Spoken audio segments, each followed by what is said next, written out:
Hey guys, welcome to our channel. இன்றைக்கி வீடியோவில் நம்ம என்ன டாபிக் பற்றி பார்க்க போகிறோன்னா, உங்களுக்கு ரொம்ப பிடிச்ச பர்சன் உங்ககிட்ட அதிகமாக பேசிகிட்டு இருந்த நபர் சடனாக பேசுகிறத அவாய்ட் பண்ணுறாங்க, பேச பிடிக்கலைன்னு சொல்கிறாங்க, ஏதாவது ரீசனை சொல்லிவிட்டு உங்கள் காலை சடனாக கட் பண்ணுறாங்க, மெசேஜுக்கு ப்ராப்பரான ரெஸ்பான்ஸ் பண்ண மாட்டேங்கிறாங்க, நீங்கள் கால் பண்ணாலுமே ரொம்ப திட்டுறாங்க, பிஸியாக இருக்கேன்ல எதுக்கு நீ கால் பண்ணுற அப்படின்னு சொல்லிட்டு அவாய்ட் பண்ணிக்கிட்டே இருக்காங்க. இதெல்லாமே ஸ்டார்டிங் பண்ணியிருக்க மாட்டாங்க. ஸ்டார்டிங் எவ்வளோ வேலையாக இருந்தாலும் உங்ககிட்ட பேசியிருந்திருப்பாங்க. நீங்கள் இப்போ அவங்கக்கிட்ட பேசுகிறதுக்காக ஏங்குறீங்க. ஆனால் அவங்க அந்த கேர் டைம் எதுவுமே உங்களுக்கு கொடுக்க மாட்டேங்கிறாங்க. அப்படின்னா இதை நீங்கள் செய்யுங்க. பேசாமல் இருக்கக்கூடிய நபரை ஒரே இரவில் பேச வைக்க நீங்கள் இதை செய்கிறப்பவே அந்த நபருடைய மனசில் உங்ககிட்ட பேசணும் அப்படிங்கிற ஒரு எண்ணத்தை இது தூண்டிக்கிட்டே இருக்கும்.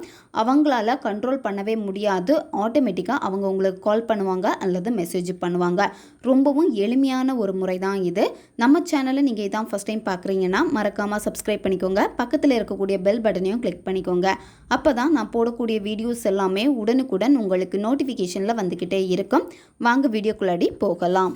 இந்த மெத்தடை நீங்கள் யாருக்கு வேணும்னாலும் பயன்படுத்தலாம். இப்போ பேச மாட்டேங்கிறாங்க, நீங்கள் எவ்வளோ ட்ரை பண்ணி பார்த்தோம், அந்த நபருக்கு உங்ககிட்ட பேச பிடிக்கலைன்னு சொல்லிட்டு அவாய்ட் பண்ணுற சமயத்தில் இதை நீங்கள் செய்யுங்க. இந்த மெத்தடை நீங்கள் எந்த டேயில் ஸ்டார்ட் பண்ணணும் அப்படின்னா, ஞாயிற்றுக்கிழமை அல்லது திங்கக்கிழமை, வியாழக்கிழமை இந்த நாட்களில் ஏதாவது ஒரு நாளில் இதை நீங்கள் செய்யணும். இதை தொடர்ந்து நீங்கள் 11 நாட்கள் நீங்கள் ஃபாலோ பண்ணணும்.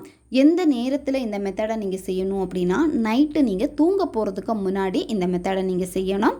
நீங்கள் இப்போ நைட் ஷிஃப்ட்டு பார்த்துட்ருக்கீங்க, காலையில் தான் நீங்கள் தூங்குவீங்க அப்படின்னா காலையில் நீங்கள் தூங்கக்கூடிய அந்த நேரத்தில் இதை நீங்கள் செய்யுங்க. இந்த மெத்தடுக்கு உங்களுக்கு தேவைப்படுறது ப்ளூ கலர் பென் தேவைப்படும். அப்படி இல்லைனா நீங்கள் ரெட் கலர் பென் கூட பயன்படுத்திக்கலாம். நீங்கள் ரிலேஷன்ஷிப்பில் இருக்கீங்க, ஒன் சைடு லவ்வுக்காக பண்ணுறீங்க, லவ்வருக்காக நீங்கள் பண்ணுறீங்க, கணவன் மனைவிக்கு இடையில் பிரச்சனை பேசாமல் இருக்கிறப்போ அவங்களுக்காக செய்கிறப்போ நீங்கள் ரெட் கலர் பென் பயன்படுத்திக்கலாம். மற்ற நபர்களுக்காக நீங்கள் செய்கிறப்போ ப்ளூ கலர் பென் பயன்படுத்திக்கோங்க. நீங்கள் தூங்க போகிறப்போ நீங்கள் தூங்கக்கூடிய பெட்டில் உட்காந்துட்டே இந்த மெத்தடை நீங்கள் செய்யலாம். அப்படி இல்லைனா தனி ரூமில் உட்காந்துட்டே இந்த மெத்தடை நீங்கள் செய்யலாம். யாருமே உங்களை டிஸ்டர்ப் பண்ணாத மாதிரி பார்த்துக்கோங்க.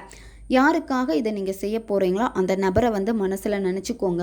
அந்த நபர் உங்ககிட்ட எப்படியெல்லாம் அன்பாக பேசினாங்களோ, உங்களை எவ்வளோ கேர் பண்ணாங்களோ, எவ்வளோ டைம் உங்களுக்கு ஸ்பெண்ட் பண்ணாங்களோ அதெல்லாம் நீங்கள் நினச்சி பார்க்கணும். அதை நினச்சி பார்க்குறப்போ இப்போவும் அதே மாதிரி தான் அந்த நபர் உங்ககிட்ட இருக்காங்க அப்படின்னு இந்த ப்ரெசண்டில் அந்த ஒரு நிகழ்வை நீங்கள் உணர்வு பூர்வமாக கொண்டு வரணும். கொண்டு வந்துட்டு என்ன பண்ணணும் அப்படின்னா, உங்களுடைய இடது கால் பாதத்தில் அவங்களுடைய பேரை நீங்கள் எழுத போகிறீங்க.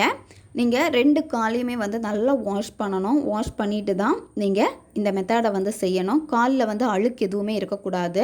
உங்களுடைய கால் பாதம் பார்த்திங்கன்னா தரையில் படுறப்போ ஒரு இடத்துல பார்த்திங்கன்னா அந்த பாதம் தரையில் படாமல் ஒரு இடம் இருக்கும். நீங்கள் காலில் பார்த்தீங்கன்னா தெரியும். அந்த இடம் பார்த்தீங்கன்னா கொஞ்சம் குழி விழுந்த மாதிரி இருக்கும். அந்த இடத்துல தான் நீங்கள் அந்த நபருடைய பேரை நீங்கள் எழுதணும். சரியா? நீங்கள் என்ன நேமில் அவங்கள அதிகமாக கூப்பிடுவீங்களோ அந்த பெட் நேமே நீங்கள் எழுதிக்கோங்க. எழுதிட்டு அடுத்து என்ன பண்ணணும் அப்படின்னா, ஒரு ஏலக்காய் எடுத்துக்கோங்க. ஏலக்காய் நல்லா ஃப்ரெஷ்ஷாக க்ரீன் கலரில் இருக்கக்கூடிய ஏலக்காய் தான் பயன்படுத்தணும். காஞ்சி போன ஏலக்காய் பயன்படுத்தக்கூடாது. அந்த ஏலக்காவை லைட்டாக இடித்து எடுத்துக்கோங்க. இடித்து எடுக்கிறப்ப என்ன ஆகும் அப்படின்னா, அதில் இருக்கக்கூடிய அந்த விதைகள் நசுங்கும். அந்த மாதிரி தான் எடுக்கணும். நல்ல வாசனை வரும். இந்த ஏலக்காவை என்ன பண்ணணும் அப்படின்னா, நீங்கள் இடதுகால் பாதத்தில் அவங்களுடைய பேர் எழுதி வச்சுருப்பீங்கள்ல அந்த இடத்துல இந்த ஏலக்காவை வச்சுட்டு நீங்கள் தேய்க்கணும். அந்த பேருக்கு மேலே நீங்கள் தேய்க்கணும். தேய்க்கிறப்பவே அந்த நபர் இப்போ உங்களுக்கு ரொம்ப அடிக்டடாக இருக்காங்க, அவங்களே வாண்டடாக கால் மெசேஜ் பண்ணுறாங்க, உங்கள் மேலே அவ்வளோ லவ்வை கொட்டுறாங்க.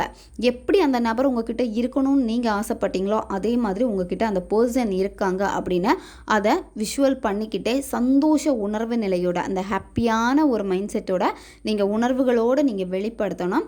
வெளிப்படுத்திட்டு அடுத்து என்ன பண்ணணும் அப்படின்னா, நீங்கள் கால் பாதத்தில் இப்போ பேர் எழுதி வச்சுருப்பீங்களா அந்த இடத்துல உங்கள் நபருக்கு பிடிச்ச பர்ஃப்யூம் உங்களுக்கு தெரியும்னா அந்த பர்ஃப்யூம்னால நல்லா ஸ்ப்ரே பண்ணிடுங்க. அப்படி இல்லைன்னா உங்களுக்கு எந்த பர்ஃப்யூம் ரொம்ப பிடிக்குமோ அந்த பர்ஃப்யூம்னால் நல்லா ஸ்ப்ரே பண்ணிடுங்க. அப்படி இல்லைனா அத்தர் நீங்கள் தடவலாம். ஏலக்காய் வச்சுட்டு நல்லா நீங்கள் தேய்க்கணும். அந்த நேம் எழுதின இடத்துல தேய்ச்சிட்டு தான் அதுக்கப்புறம் தான் பர்ஃப்யூம் பயன்படுத்தணும். அடுத்து என்ன பண்ணணும் அப்படின்னா, உங்களுடைய கால் பாதம் பார்த்திங்கன்னா தரையில் படக்கூடாது. நீங்கள் சாக்ஸ் போட்டுக்கோங்க. அந்த ஏலக்காவை நீங்கள் உடனே எரிச்சிடணும். பேப்பரில் வச்சு எரித்து நல்லா சாம்பல் ஆக்கிடுங்க. சாம்பலை பார்த்திங்கன்னா காற்றில் ஊதி விட்டுருங்க. நீங்கள் எந்த ரூமில் உட்காந்துட்டு செய்கிறீங்களோ அந்த ரூமில் தான் வச்சு தான் நீங்கள் எரிக்கணும். இப்போ நீங்கள் தூங்கக்கூடிய இடத்துல நீங்கள் எரிக்கிறது ரொம்ப ரொம்ப பெஸ்ட்டு. கண்டினியூவாக 11 நாட்கள் நீங்கள் ஃபாலோ பண்ணுங்கள். இடையில எந்த விதமான கேப் எதுவுமே விடக்கூடாது. பெண்கள் தீட்டு சமயத்தில் இதை நீங்கள் செய்யக்கூடாது. நீங்கள் இந்த மெத்தடை செஞ்சுட்டு உடனே நீங்கள் தூங்கிடணும். அந்த நபர்கிட்ட பேசுகிறதுக்கு நீங்கள் ட்ரை பண்ணக்கூடாது. அவங்களே உங்களை தேடி வந்து பேசுவாங்க. இதில் உங்களுக்கு ஒரு டவுட் இருக்கும், டெய்லியுமே ஏலக்காய் பயன்படுத்தணுமா அப்படின்னு. கண்டிப்பாக நீங்கள் டெய்லியுமே பயன்படுத்தணும். 11 நாட்கள் நீங்கள் செய்யணும். ஓகே காய்ஸ், தேவைப்படுறவங்க இதை பயன்படுத்திக்கோங்க. அடுத்த ஒரு வீடியோ பதிவில் சந்திக்கலாம். நன்றி.